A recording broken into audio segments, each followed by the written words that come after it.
Hello, Britlet. I am going to start doing this lecture now. I may have to finish it up later, but I want to talk to you about the end of Beowulf, that sort of last third of the epic that sees Beowulf fighting the dragon. So, first of all, why does the dragon go ham? Why does he get so angry about a cup? That was a question on the quiz, why is the dragon mad? Why did this even happen? And it was a runaway slave that panicked and decided to go back to his master and thought that if he brought back something, some kind of offering, that the master would not beat him or wouldn't take it out on him as badly. So the slave sneaks into the dragon's barrow while he's sleeping and takes the cup. So to us, as these videos that I used to watch when I was in high school, Homestar Runner, there was a video about a dragon named Trogdor who was burninating the countryside and all the peasants with their thatched roof cottages. That's a very old school internet reference. Why is he doing that? Why is he burninating all the peasants with their thatched roof cottages when it's just one cup? It doesn't really seem like he can even use it. He doesn't have opposable thumbs. What is the big deal?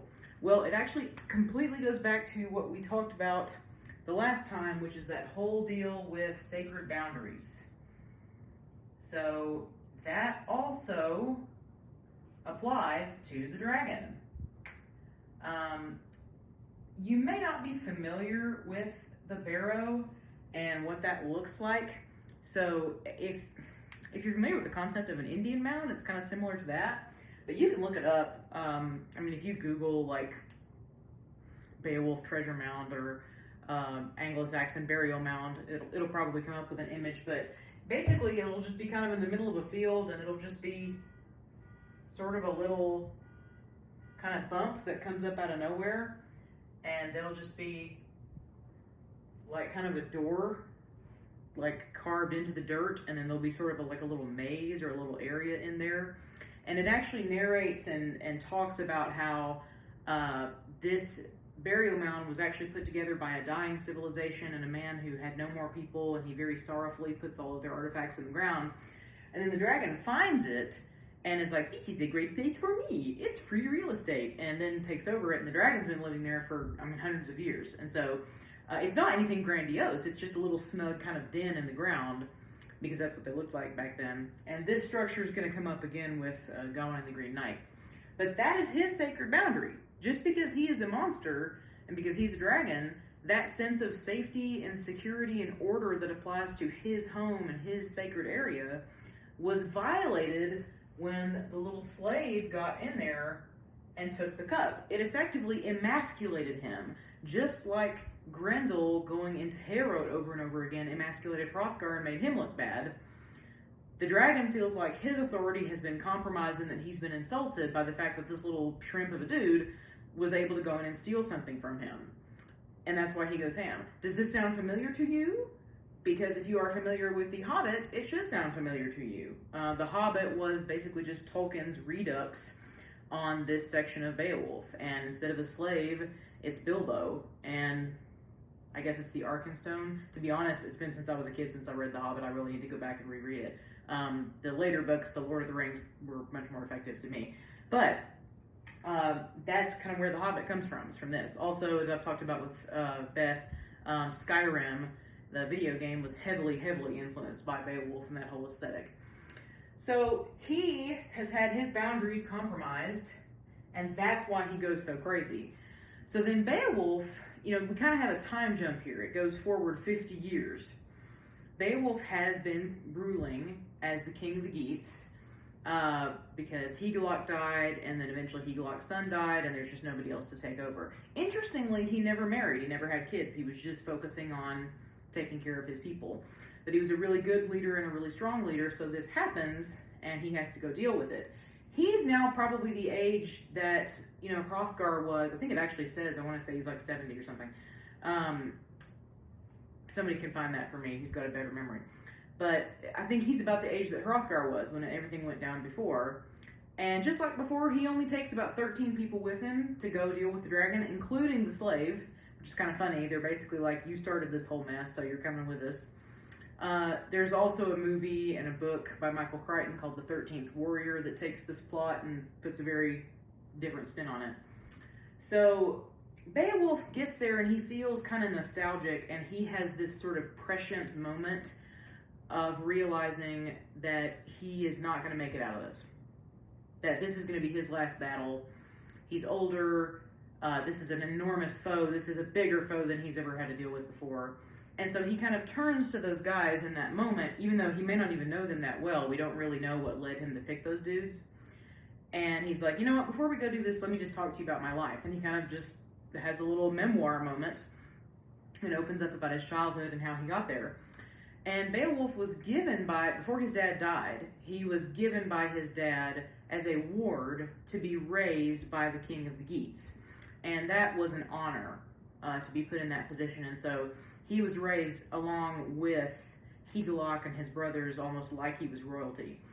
A ward is just somebody who's like not blood related to you, but who you are essentially adopting and taking care of. So like Dick Grayson, i.e. Robin, is the ward of Batman in the Batman comics. And it's kind of similar to Theon Greyjoy's situation in Game of Thrones, except that Theon was there unwillingly, and Beowulf thought of it as an honor to be there. He was glad to be there. So the Geats have some rough times because there's an accident. One of the sons gets killed by the other son in a hunting accident, and the dad dies of grief because there's no sense of weregild for that. We talked about weregild before, that sense of blood price or mangold. No restitution can be made because it's within the same family and there's an accident. So there's just Hygelac left, and the Swedes, who have been an enemy of the Geats for a long time, decide, this is going to be a great moment to attack. And so they attack the Geats, but one of Hygelac's bannermen kills, I think it's Ongenthau, who is the king of the Swedes. Now the Swedes are going to hold on to that, and that's going to be important later. They're still mad. But Hygelac is victorious over them, and Beowulf says from that moment on, he has stood with Hygelac and been his guy.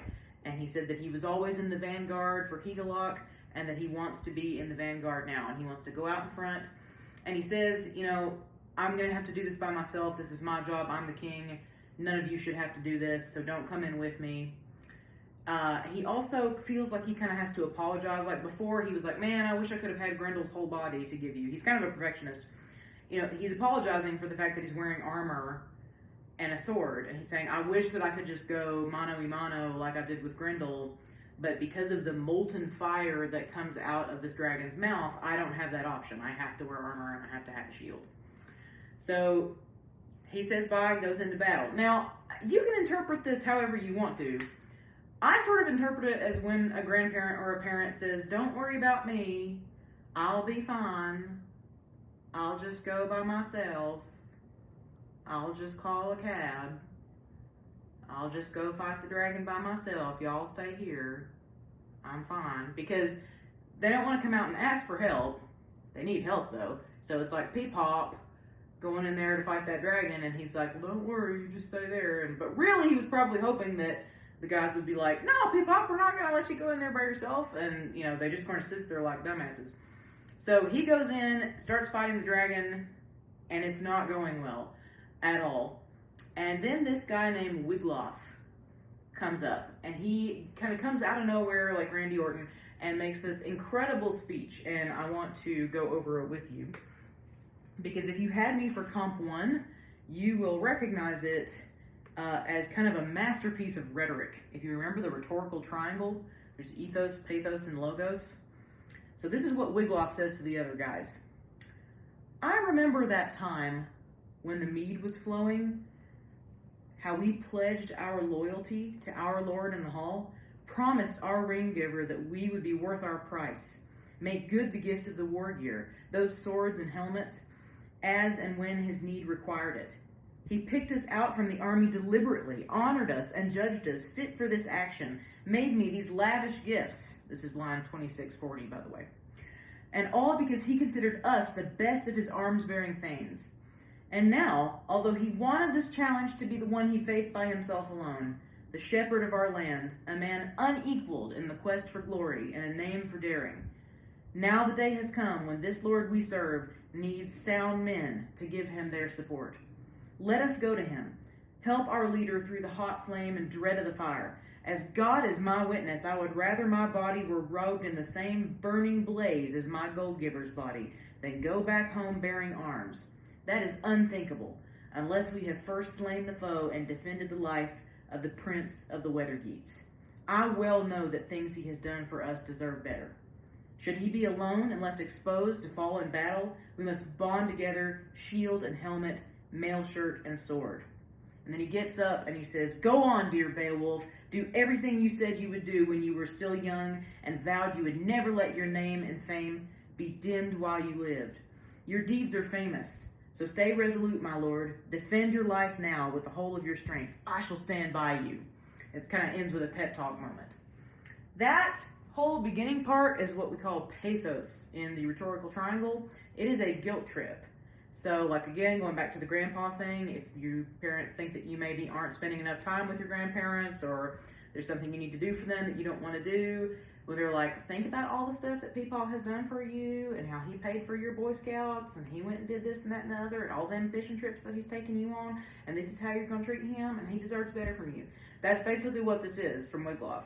He's saying, hey, do you remember, like, all this, because, again, Beowulf is generous. Those three things about their society: bravery, generosity, vengeance. How did I forget vengeance? He is generous, and he's like, hey, all this stuff that we're wearing right now came from Beowulf. We wouldn't have any of this if not for him, and he picked us because he thought we were his best. And if we're his best, why are we sitting here on our asses? And he gives this amazing speech. It doesn't work. Nobody else comes with him. But Wiglaf is like, I'm not going to sit here and let you go through this. I would rather die. I would rather be burned up in the fire than go home in shame. Kind of like in 300, the comic by Frank Miller, and they made a movie of it later. The wife says to the husband, come back with your shield or on it. So he rushes into the battle with Beowulf. Just to kind of condense it, they team up together with both of their knives. They're able to eventually put him down, but in the meantime, the dragon has bitten Beowulf on the neck, and it's venomous. And so he's got all this gushing blood pouring out, and it's a venomous bite. So Beowulf and Wiglaf together are able to take down the dragon, but at the cost of Beowulf's life. Beowulf's last request is he wants to see the treasure that he has secured for his people. He asks Wiglaf to go get some of it so he can look at it. And then he takes it's a torque. He takes the necklace off his own neck and gives it to Wiglaf. And he says, I didn't have any kids, so I pass on the mantle of leadership to you. And then he passes away. I'm going to scroll down a little bit because he